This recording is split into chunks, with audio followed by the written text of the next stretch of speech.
Commencal's Meta V4 has always done well with us here in MBUK. Now, this is the new V4.2. The point 2 of the V4.2 is in reference to the fact that Commencal have tweaked the bike for this year. They're now using a metric shock and they've changed the suspension curve slightly as well. So they've gone for something a bit more progressive at the end, a bit more support in the mid-stroke, and hopefully have made it more supple off the top. They've also added a boost back end, so slightly wider at the rear, and slackened the head angle off by 1/2 degree to compensate for the new 170mm fork they've put in place. Being a direct sell brand, obviously, this bike in particular has a really flashy spec. You've got some really top end kit here. Okay, yeah, the bike actually sits towards the top end of our Bike of the Year budget, but just as you'd hoped, you wouldn't be disappointed if you were to shell out for it. So paired with the 160 rear end, we've got 170mm travel fork up front. In this case, it's the RockShox Lyric RCT3. It's the top end fork, it's easy to use, easy to set up, and tuning it is a doddle, and you can just do it at the trail side. Taking care of that 160mm travel out back is RockShox Super Deluxe RC3 shock. Now, RC3 refers to rebound compression, and the 3 is in fact to do with the fact that you've got a 3-position low-speed compression lever, which lets you have it in open, pedal or locked mode. This means if you do need to drag yourself up a huge hill, you can just flick the lever and make things way more efficient, which is great. Commencal has spec'd Mavic 427 rims on Formula hubs. Wrapped around these rims is more Maxxis rubber. In this case, we've got a High Roller 2 front tyre and a Minion DHR2 at the rear. Fantastic tyres, great traction, very predictable. The transmission comes courtesy of SRAM.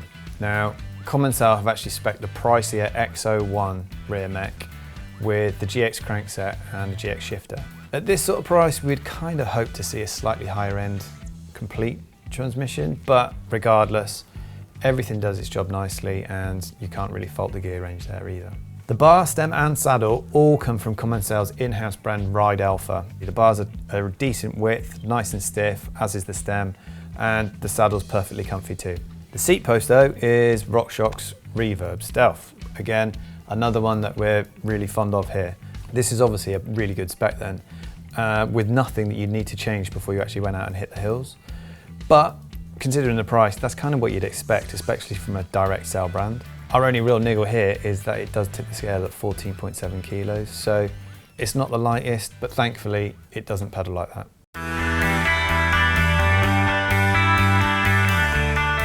Hit the first climb, flick the lever on the shock, and things actually feel pretty efficient when you're climbing on the Meta. Obviously that 74-degree seat angle does help, but you've got plenty of traction in the tyres as well, so when you are clawing up something loose and steep, it doesn't feel as hard as maybe you think it should do. Through the turns, things feel stable and confident. There's a 12mm BB drop, and the BB actually only sits at 343mm off the floor.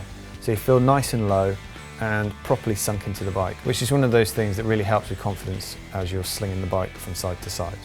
As the trail gets rowdier, you'll then start to notice just how well balanced the suspension is. Things work really well front to rear. There's decent synchronicity with the well-supported shock, which does feel nicely supple, but really well supported, which makes a big difference when you're slinging through really high load berms especially. So it gives a lot back through your feet, which is great, and it means you're not just diving through the travel.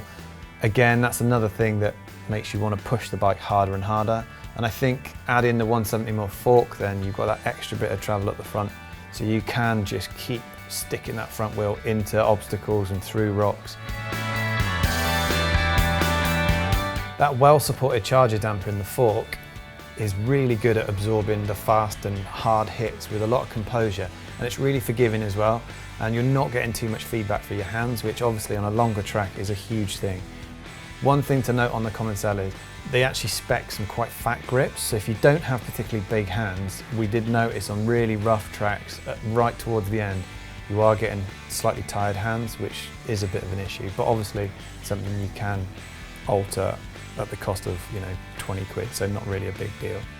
Another thing you'll note as it does get really rough is that although the frame feels perfectly accurate and stiff as you're pinning it through linked turns. There is enough give in the frame that it doesn't feel harsh in any way when it is particularly rocky or you're flying down really, really harsh, hard hits at speed, which is certainly something to take into account if you are into your long alpine descents or you happen to be racing particularly long EWS or any kind of Enduro stages.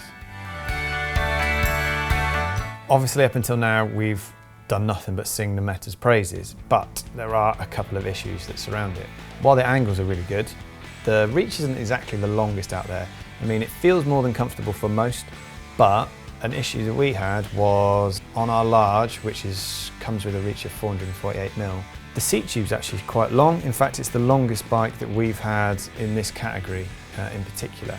Now, okay, that might only be 5mm or so higher than some of the other bikes we've tested here, but it does make a difference. And when one of our 6-foot testers actually rode some particularly steep trails, he noticed that he still didn't feel like the saddle was quite low enough. And when you consider from medium to large, it's actually a 50mm jump in seat tube size, which is quite significant. Plus, with the 170mm dropper post available, it'd be great just to shave off another 10mm at least so we can get the saddle properly slammed and right out of the way. One issue one tester had with the Meta was that the back end was pretty wide, so on occasion he found it was clipping his heels. The only other issue that we really picked up on was while we had that intensive few days out in Italy, all the pivots actually did loosen off in the rear end, so it's worth bearing in mind that should you go for this bike, make sure you keep checking the bolts before and after you ride. Overall then, the Meta AM isn't without a couple of issues. They're not huge, and we're obviously being really picky here because that's our job. And considering the price, it's not the lightest either, but thankfully it does ride like a much lighter bike.